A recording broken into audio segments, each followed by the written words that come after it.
Welcome back. We are very privileged to be joined today by Bienvenido de nuevo. Hoy tenemos el gran privilegio de contar con Yanis Varoufakis, exministro de Finanzas de Grecia, profesor y fundador de Diem25, el movimiento Democracia en Europa. Gracias por acompañarnos.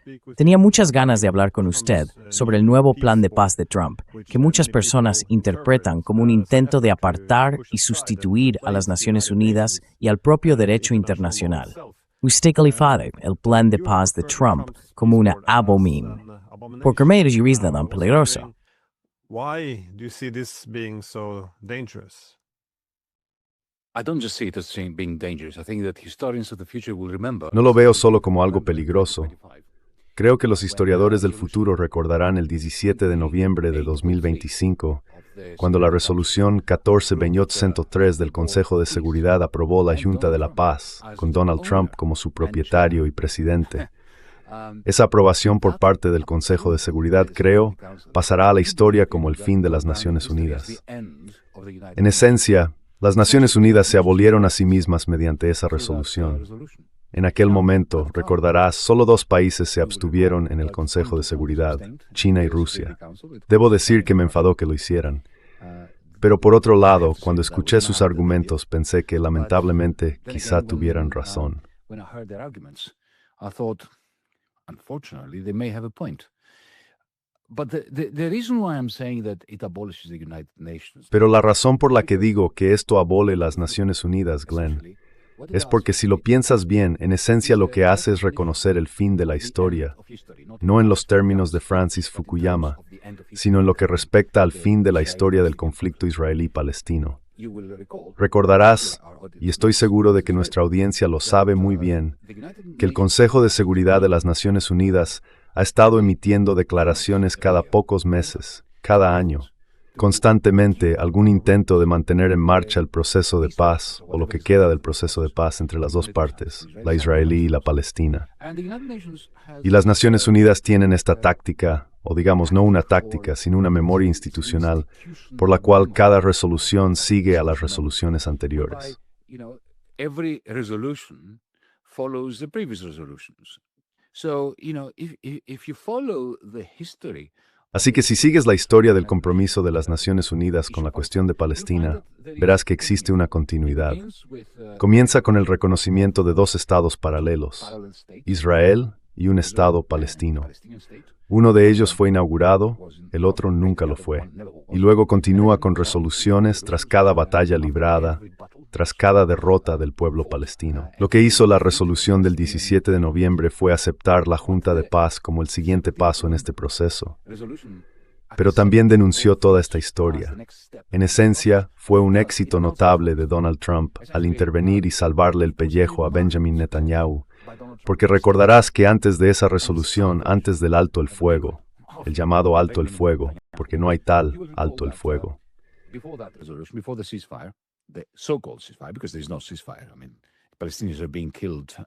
Quiero decir, los palestinos están siendo asesinados y muriendo de hambre a diario mientras hablamos. Lo que el llamado alto el fuego y la resolución del Consejo de Seguridad hicieron fue, esencialmente, salvar a Netanyahu de una gran derrota propagandística. Recordarás que 4 grandes países, potencias intermedias, Canadá, Australia, Reino Unido y Francia, reconocieron el Estado de Palestina. Fue un reconocimiento muy hipócrita, porque si realmente hubieran querido hacer algo para lograr la creación del Estado palestino que reconocieron de forma tan hipócrita, habrían dejado de armar a Israel. Habrían impuesto un embargo a Israel. Habrían hecho todas las cosas que el movimiento BDS dice que deberían hacer, pero nunca lo hicieron. Aún así, fue una gran derrota para Netanyahu.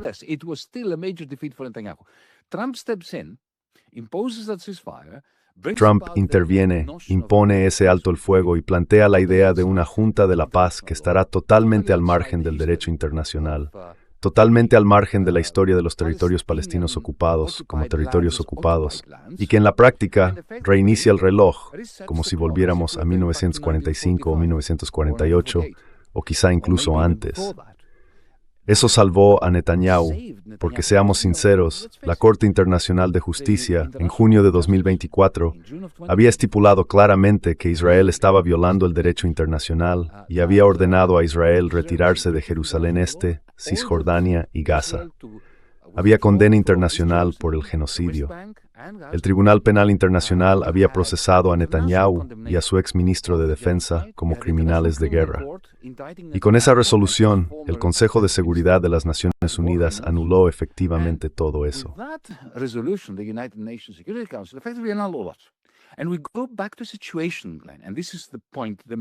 Y volvemos a una situación, Glenn, y este es el punto principal que quiero destacar, en la que Gaza ya no pertenece a los palestinos.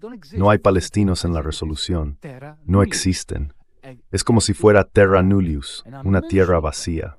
Y menciono ese término muy deliberadamente, porque terra nullius era el término legal que las potencias coloniales europeas utilizaban hace un siglo o más de 2 siglos para justificar la colonización de diversas tierras en todo el mundo, desde Australia y Nueva Zelanda hasta Kenia, Sudáfrica y así sucesivamente.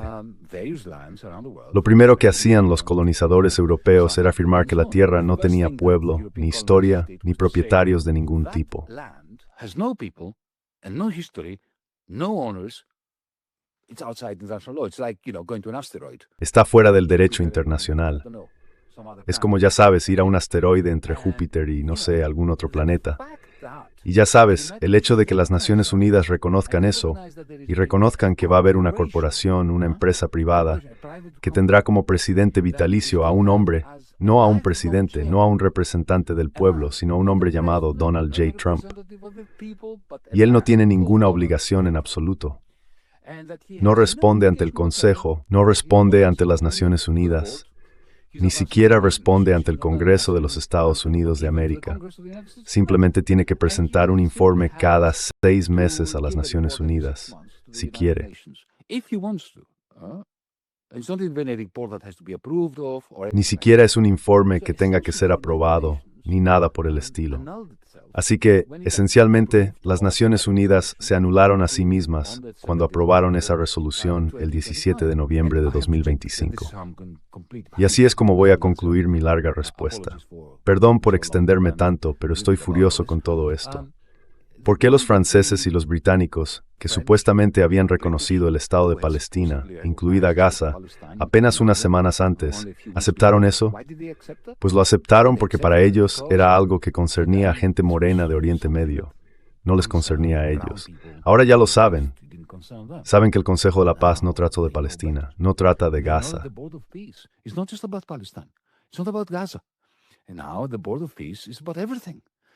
Ahora la Junta de la Paz trata sobre todo. Y ya sabes, tienes a todos esos villanos de James Bond que Trump ha reunido, rodeándose de ellos. Y está hablando de Groenlandia. Mañana hablará de Canadá. Y ya sabes, ahora las gallinas se están volviendo al gallinero, por decirlo metafóricamente. Y tienes a personas como Mark Carney, el primer ministro liberal de Canadá, que pronunció recientemente un discurso muy interesante en Davos, diciendo: «Dios mío, este es el fin del mundo tal como lo conocíamos». Pues bien, idiotas, habéis provocado esto al aprobar una resolución de las Naciones Unidas que en la práctica anula a las Naciones Unidas, anula el derecho internacional y anula vuestro derecho a existir.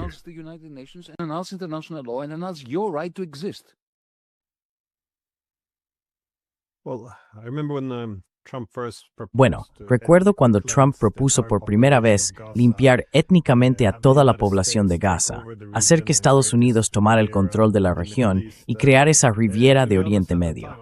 Para ser sincero, en ese momento lo interpreté como un intento de sacudir el statu quo y crear cierto margen de maniobra, pero también pensé que iba a ser algo un poco limitado. Sin embargo, esto, como dijiste, es algo mucho más grande.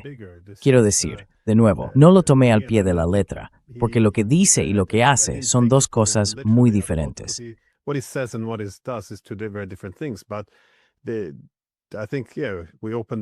Pero creo que con esto hemos abierto la caja de Pandora. Otro aspecto de todo este asunto es lo que ya mencionaste, que se trata de una corporación privada y que incluso los miembros tienen que aportar $1,000 millones. ¿Cómo se puede entender esta idea de la privatización del derecho internacional o de la fusión de todos estos intereses comerciales con la coerción y sí, esencialmente con la ley. Porque esto, bueno, no es algo sin precedentes, pero aún así, ¿hacia dónde va todo esto? ¿Sabes qué me sorprende, Glenn? You know what surprises me, Glenn? What surprises me is that people are surprised. Lo que me sorprende es que la gente se sorprenda. Porque ya sabes, yo siempre he seguido una estrategia muy sencilla, una forma muy simple de pensar. Me tomo en serio lo que dicen los villanos. Así que, ya sabes, Donald Trump quizá no sea el teórico más coherente o elocuente de la historia del universo, pero tiene a su alrededor personas que sí lo son. Si alguna vez escuchas a Peter Thiel hablar con los distintos magnates tecnológicos que ha reunido a su alrededor, verás que tiene una visión muy clara del futuro. Su futuro es la sustitución del Estado por las corporaciones. Hablan de ciudades libres, thenceforth, y no lo dicen en términos de libertad para los ciudadanos.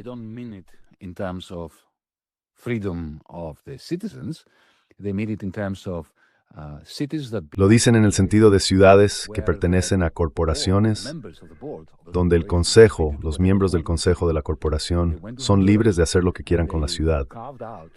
Fueron a Honduras, se apropiaron de una parte y la convirtieron en un mini estado corporativo. Y eso es lo que quieren hacer. Quieren convertir nuestras ciudades, quieren convertir nuestros estados, quieren convertir Gaza, Groenlandia. Mañana será Canadá, quizá mi país. Bueno, mi país ya fue tomado por las corazones en 2015. Es totalmente coherente con su propia filosofía política, muy específica y claramente expresada.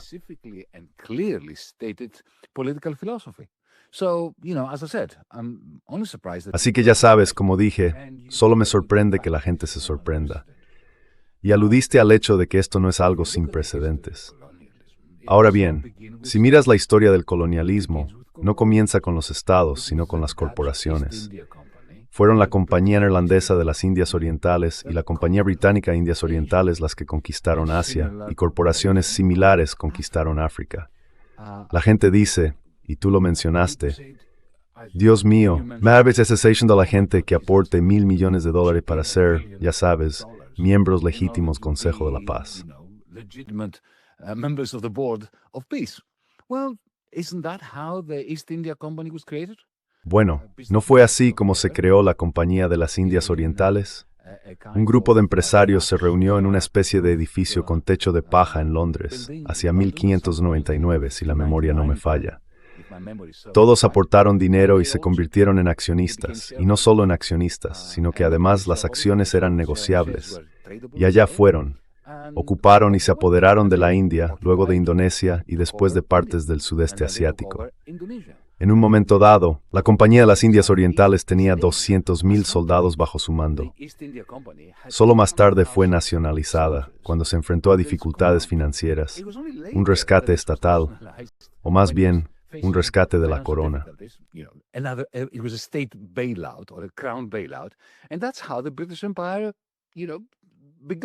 Y así es como ya sabes, comenzó el Imperio Británico. Así que esto es lo que él quiere. Eso es lo que Peter Thiel y los diversos pensadores, tecnócratas y señores de la tecnología que les rodean imaginan que es el mundo ahora. Eso no es nada sorprendente.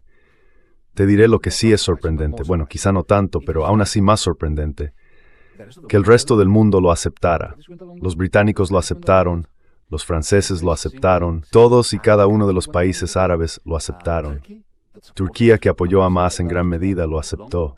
Qatar, que tenía líderes de Hamas en su territorio, también lo aceptó. Había países como Egipto y Argelia que se deshacían en elogios hacia Donald Trump, llamándole un hombre de paz, ¿verdad? Donald Trump, calling him a man of peace, right? And of course you had the Europeans who thought, well, y por supuesto, estaban los europeos que pensaban, bueno, ¿por qué deberíamos preocuparnos? Como dije antes, esto trata sobre los palestinos. No se trata de los palestinos, se trata también de vosotros. Así que el único rayo de esperanza que veo en este desastre para el mundo y para la humanidad es que los centristas, que ya sabéis, igual que, pensadlo, un poco como en la República de Weimar, Hindenburg, entregaron la Cancillería de Alemania a Hitler, pensando que podrían controlarlo. Y mirad lo que les pasó a esos liberales que temían más a la izquierda que a los nazis. Al final, acabaron en el mismo campo de prisioneros que ellos. Así que es solo un pequeño rayo de esperanza. La catástrofe sigue con nosotros.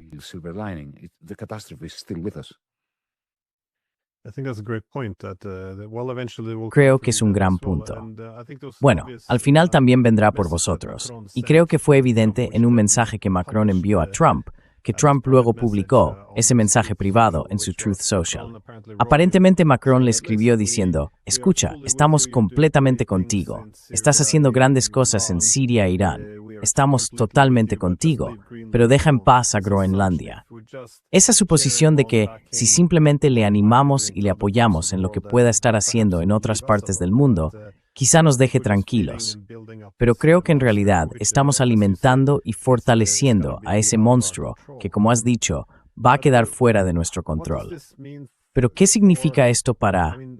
Bueno, iba a preguntar, ¿cómo esperas que reaccionen Wall Street, el complejo militar industrial y las grandes tecnológicas ante algo así?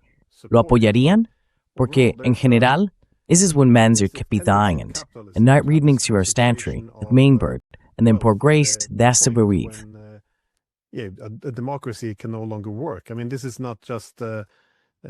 Quiero decir, no son solo los opositores de la democracia liberal, del capitalismo, quienes sugieren esto, sino incluso los capitalistas liberales. Capitalistas clásicos como David Ricardo señalaron en su obra que con cada nueva innovación tecnológica, el capitalismo concentraría más poder en el capital en lugar del trabajo, y eso distorsionaría toda la relación. Pero, ¿lo ves en este contexto, que ahora vamos a tener corporaciones empezando a desplazar naciones enteras? Sí.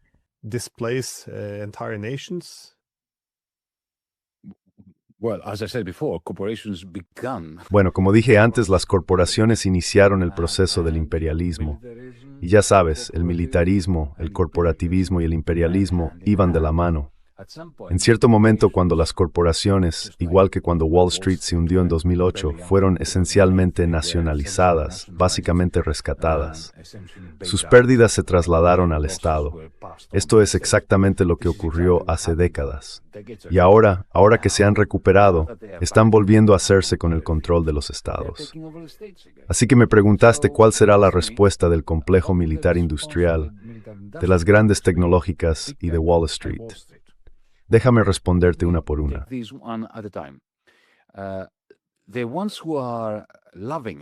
A quienes les encanta esto es a las grandes tecnológicas, porque ya sabes, hace un par de años escribí un libro titulado Tecnofeudalismo, en el que sostengo que ha surgido una nueva forma de capital que vive en nuestros teléfonos. Se llama capital en la nube. No produce nada, salvo el poder de controlar directamente nuestras mentes y a través de ello acumular determinadas formas de renta en los bolsillos de las grandes tecnológicas. Y este capital en la nube, en los últimos años, especialmente después de la guerra en Ucrania y del genocidio en Gaza, se ha ido fusionando con el complejo militar industrial, porque ahora tenemos drones autónomos con inteligencia artificial.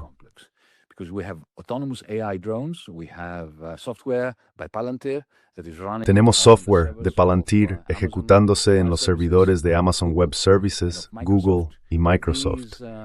Estos programas se entrenaron en Gaza y se están entrenando en Ucrania. Y luego el resultado de este entrenamiento es un software que se vende, por ejemplo, al Servicio Nacional de Salud británico.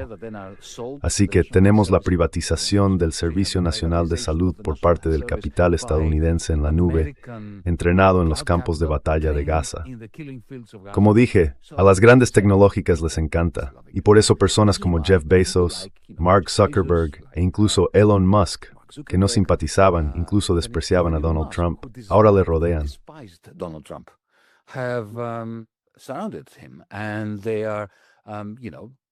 Y lo están, ya sabes, tratando, viéndolo como su gran benefactor. Y hay otra dimensión que explica el entusiasmo de las grandes tecnológicas por Donald Trump. La ley Genius del pasado abril, que él logró aprobar en el Senado y en la Cámara de Representantes. En esencia, está legitimando la privatización del dólar a través de las grandes tecnológicas, mediante empresas como Tether. Y ahora ya sabes, Google, Apple y otras van a emitir sus propias stablecoins. Son criptomonedas, pero no se parecen en nada, digamos, a Bitcoin, que es un poco anárquico.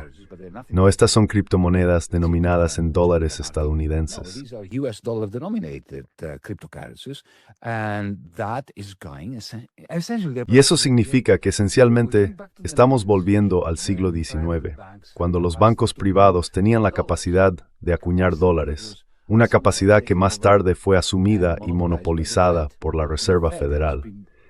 Y ahora a la Reserva Federal le han recortado las alas. Así que a las grandes tecnológicas todo eso les encanta. Les encanta la fijación del dólar, les encanta lo que está ocurriendo en Palestina, les encanta lo que está pasando con las stablecoins y la privatización del dólar. El complejo militar industrial está un poco más preocupado. Quiero decir, les gusta la guerra, les gustan esas intervenciones, les gusta el hecho de que estén vendiendo enormes cantidades de armas a Ucrania con dinero europeo. Más recientemente, Israel está devorando sus bombas de 10,000 o 20,000 libras como si fueran confeti. 10,000, 20,000 pound bombs like confetti. They love that. They are a little bit worried that Les encanta eso. Están un poco preocupados porque empresas como Palantir, las grandes tecnológicas, las máquinas de guerra tecnofeudales, como yo las llamo, están, ya sabes, compitiendo un poco con ellas. Están un poco preocupadas por eso. Pero creo que de los tres conglomerados que mencionaste en tu pregunta, Wall Street, creo que son los que más preocupados están por Donald Trump. Y lo están porque, como dije, con la ley Genius, él está, en la práctica, reduciendo sus rentas financieras en favor de las grandes tecnológicas. Tether, las stablecoins y demás. Intentarán unirse a ellos. JP Morgan, por ejemplo, está a punto de emitir su propia stablecoin, pero están preocupados.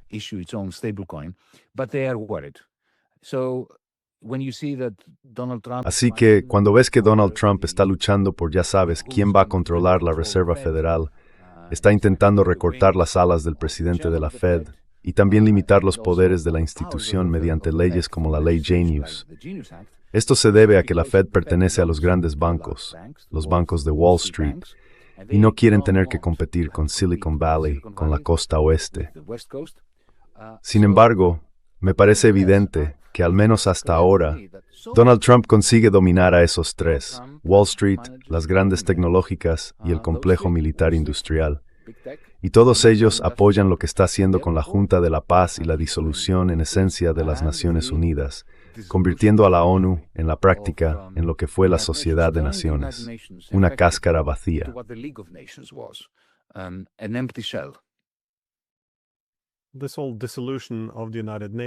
Toda esta disolución de las Naciones Unidas. Parece que esto empezó hace más de, al menos hace 30 años.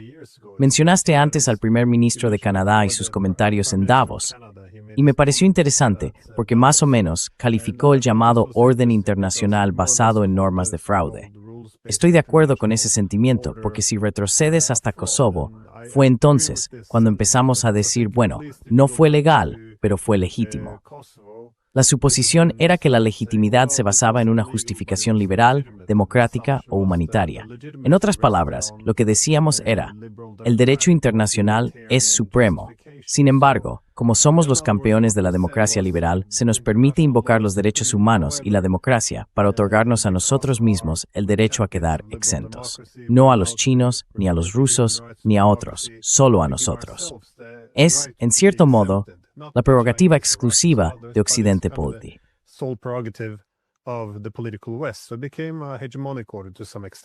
Así que se convirtió en un orden hegemónico hasta cierto punto. Lo que me pareció interesante del primer ministro canadiense es que, en cierto modo, reconoció que sí, había una política muy selectiva. Y de nuevo, el denominador común no eran los derechos humanos, sino el poder de Occidente en el ámbito político. Así que parece entender que no deberíamos limitarnos a observar lo que hace Trump ahora, sino el contexto más amplio. Mientras tanto, los europeos realmente se inclinan ante Trump aquí y parecen inclinar y hacerse y tal.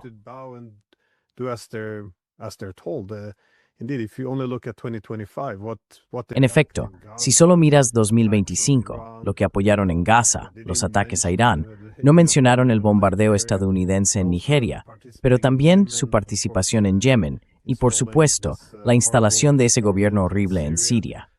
Así que no parece que quieran volver al derecho internacional, sino más bien regresar a ese orden internacional basado en reglas, en el que Occidente político es la entidad que se exime a sí misma de la ley. Es decir, los europeos solo quieren estar dentro de esa construcción hegemónica, no quieren quedarse fuera. ¿Es eso lo que diferencia ahora a los europeos de los canadienses? Differentiates the Europeans from the Canadians now? No, I don't think so. I think, look, Mark Carney's speech was, No, no lo very creo. interesting, Creo que, very well mira, scripted, el discurso de Mark Carney fue muy interesante, muy bien preparado y bien pronunciado, y como has dicho, dijo cosas que ningún centrista liberal había dicho hasta ahora. Pero al final no veo mucha diferencia entre él, entre Canadá y Gran Bretaña o Francia. La hipocresía resuma por cada poro de sus cuerpos, incluido Mark Carney. Verás, por otro motivo, nada que ver con esta conversación entre tú y yo, justo antes de que nos conectáramos. Estaba tomando notas, leyendo muy atentamente por segunda vez el discurso de Mark Carney, y estaba haciendo algunas anotaciones. Si me lo permites, me gustaría leer algo que escribí aquí. If I may read something that I wrote here, he says that, as you said, he says that, Sabes, él dice que, como dijimos, dice que las normas, el orden internacional basado en reglas, eran falsas, o casi falsas, o parcialmente falsas. Eso es algo importante. Por cierto, la BBC nunca informó esa parte del discurso de Mark Carney. Vale, pon un asterisco ahí. Pero luego continúa y dice que al menos la hegemonía estadounidense ayudó a proporcionar bienes públicos, y por eso fue tolerada por Canadá, por Europa y demás. Y luego explica cuáles eran esos bienes públicos. Dice, rutas marítimas abiertas. Pregunta a los cubanos, ¿alguna vez tuvieron rutas marítimas abiertas? Luego dice, un sistema financiero estable. ¿Qué? ¿Ha olvidado 2008? ¿Ha olvidado las armas de destrucción financiera masiva que no fueron una aberración?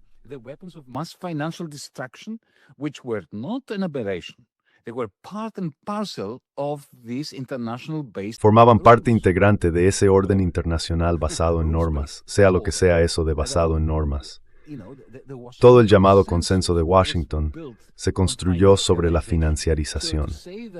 Así que decir que los estadounidenses nos estaban proporcionando bienes públicos, incluido un sistema financiero estable, lo único que el sistema financiero no era, antes de 2008 o de 2015-16, cuando llegó Trump, era estable, era un desequilibrio totalmente inestable. Y luego continúa diciendo, seguridad colectiva. ¿De verdad? ¿Ha hablado alguna vez con iraquíes o afganos? Ya sabes, millones de muertos. Y los libios destrozaron ese país. Vale, allí había un tirano, el señor Gaddafi. ¿Y qué pasó después de que el orden internacional basado en normas bombardeara Libia? International rules-based order bombed Libya. They just destroyed the place. There's no country as Libya anymore. Simplemente destruyeron el lugar. Ya no existe un país llamado Libia. Y además, en apoyo de un marco para resolver disputas. En serio, ¿qué pasó con Palestina durante el orden internacional basado en normas? ¿Qué tipo de disputas se resolvieron allí? El genocidio, la limpieza étnica, el estado de apartheid, ya sabes, se erigieron efectivamente sobre este orden internacional basado en normas. Así que ya ves, incluso el gran discurso de Mark Carney está plagado de hipocresía. ¿Y qué propone hacer? Quiere formar uniones, provincias intermedias en Alemania, con Francia, con el Reino Unido. With Germany, and with France, and with Britain. Well, if you really want to do that, begin Bueno, with a peace si process. realmente quieres hacer eso, empieza con un proceso de paz para Ucrania. ¿Dónde está tu proceso de paz para Ucrania? Una alternativa, ya sabes, un reemplazo para lo que Trump y Putin están haciendo. Nada. La única idea que tienen sobre Ucrania es que deberían encontrar más armas para Ucrania para que sigan muriendo ucranianos y rusos. En esta reproducción de la Primera Guerra Mundial con drones que matan a miles de personas sin que se vislumbre ninguna resolución. ¿Y qué hay de la propuesta del señor Carney sobre Palestina? ¿Qué está proponiendo sobre Palestina? Nada. Ya sabes, se va a echar atrás. Dio un gran discurso.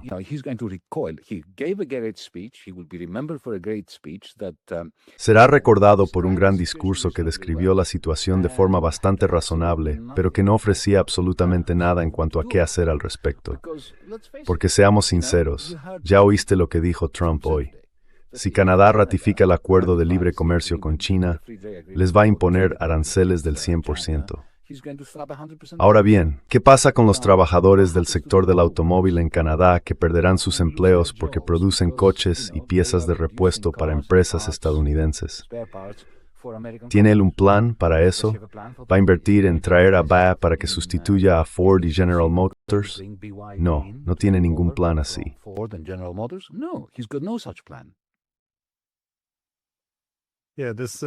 That's a good point because, Sí, es un buen punto porque, por supuesto, fue un buen discurso.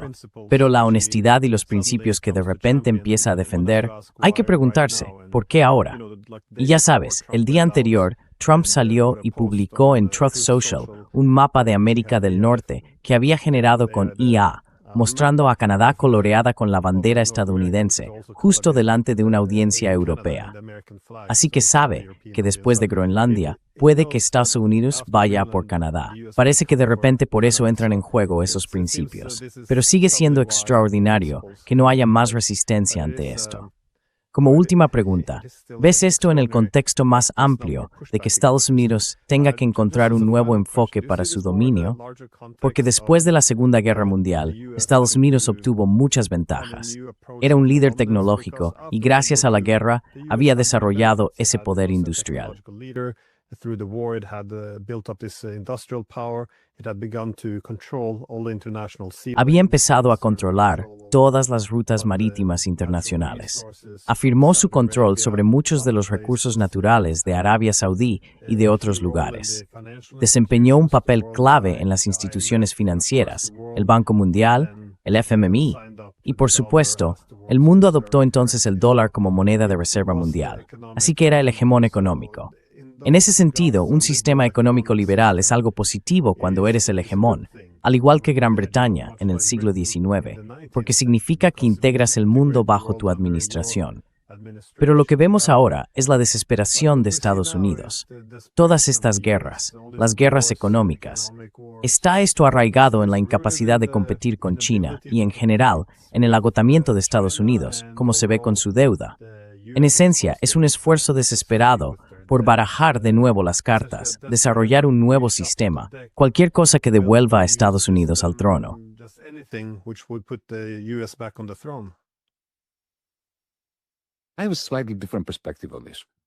Tengo una perspectiva ligeramente diferente sobre esto.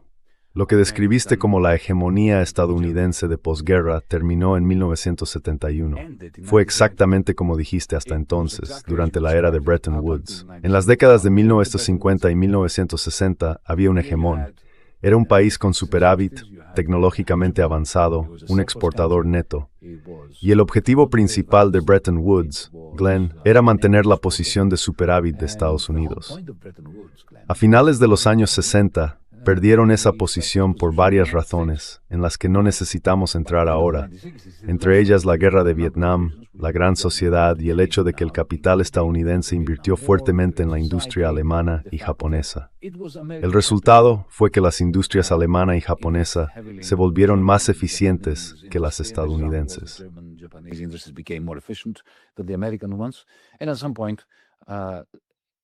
Y en cierto momento, especialmente con la guerra de Vietnam, ya sabes, al final el sistema de Bretton Woods dejó de ser sostenible porque se basaba en la idea de que Estados Unidos sería un país con superávit y que dolarizaría a Gran Bretaña, Europa y Japón para permitirles seguir comprando las exportaciones netas de Estados Unidos. Pero una vez que desaparecieron las exportaciones netas, ese sistema se vino abajo. Y por supuesto, los propios estadounidenses lo hicieron estallar. Luego lo sustituyeron por un sistema muy diferente, no el que hemos descrito, un sistema basado en la inversión del esquema de reciclaje, que fue Bretton Woods.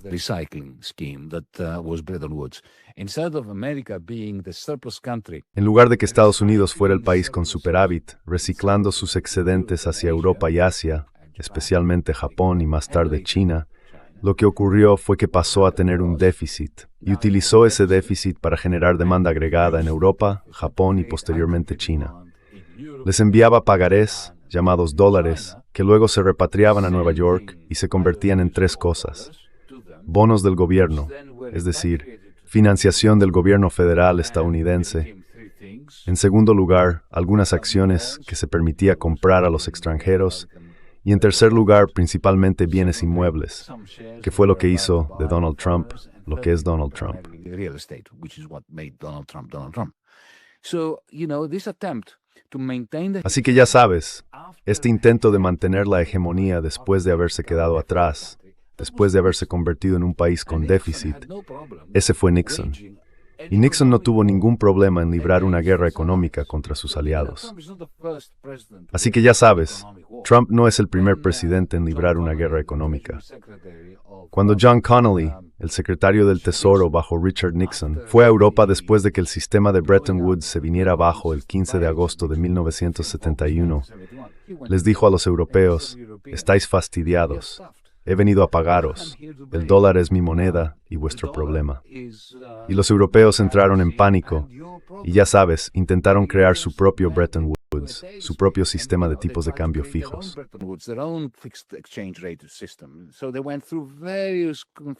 Así que pasaron por varias configuraciones de un régimen de tipo de cambio fijo y fracasaron, con la serpiente dentro del sistema monetario europeo, con el mecanismo de tipos de cambio europeo. Al final crearon el euro. Eso fue un desastre para la inversión en Europa, para la integración y demás. Y, de manera similar, recuerda lo que hizo Ronald Reagan en 1985 con los japoneses, los acuerdos del Plaza. Les puso una pistola en la cabeza y dijo, voy a imponeros aranceles del 200%, a menos que revaloricéis de nuevo. Y lo hicieron. Y el resultado fue que el milagro japonés murió allí mismo. Así que esto no es nada nuevo. So this is not new. What is new? The fundamental difference. ¿Qué hay de nuevo? La diferencia fundamental entre el shock de Nixon y el shock de Trump es China. Porque cuando Nixon estaba sorprendiendo a sus aliados de la manera que acabo de describir, no existía un sistema económico competidor. Estaba la Unión Soviética, pero ya se encontraba en declive. Desde finales de los años 60 y principios de los 70, era claramente evidente que el sistema económico soviético no tenía la capacidad de competir en términos de avance tecnológico, exportaciones y todos los aspectos que importan en los mercados financieros y en los mercados en general. Pero Trump está intentando crear un nuevo shock de Nixon en el contexto de China, que avanza de forma exponencial, ya con una industria 2, incluso 3 veces mayor que la estadounidense.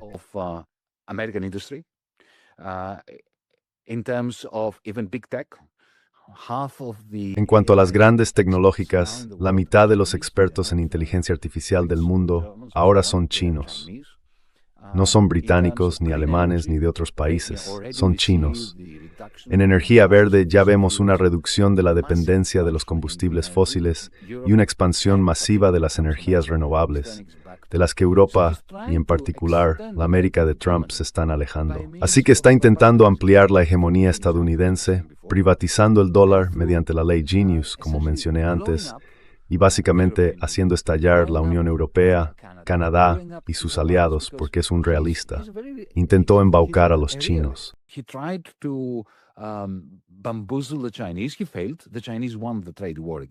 Fracasó.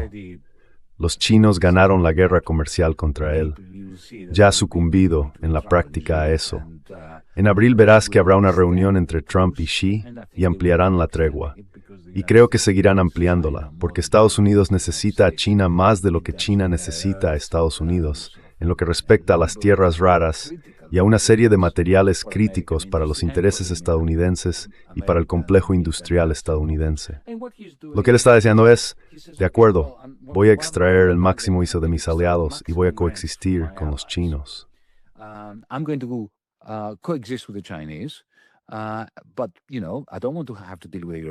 Pero ya sabes, no quiero tener que tratar con la Unión Europea en su conjunto. Así que voy a socavar a la Unión Europea. Quiero tratar con los alemanes, quiero tratar con los franceses, quiero tratar con los italianos, quiero tratar con los canadienses. Así que voy a sembrar el caos. Ya sabes, cuando los europeos se quejan de que, oh Dios mío, al amenazar con hacerse con Groenlandia, estás haciendo estallar la OTAN y la UE. Bueno, Exactamente. Eso es lo que él quiere. Babasferoisin tus derium tibreth en la que isis elegi y usin los rodius. Urinka unubralistin drodrocher, rahat laleg gringus seeking. Some spokes are broken, the bicycle wheel still works. Yeah, no, I think this is the thing the Europeans probably have to understand. Creo que esto es algo que los europeos realmente tienen que entender, porque parece que la suposición es que cuanto más cedan, al final se apreciará su lealtad y él verá el valor de tener a Europa como socio.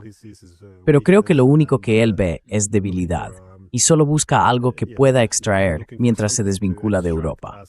Es extraordinario de ver. En fin, muchas gracias por dejarme aprovechar tu experiencia durante el fin de semana. Y como dijiste, si esto realmente está conduciendo al fin de las Naciones Unidas, es un acontecimiento bastante dramático. Pero, como también señalaste, muchos de los que se quejarán contribuyeron a que esto ocurriera. Así que, gracias de nuevo.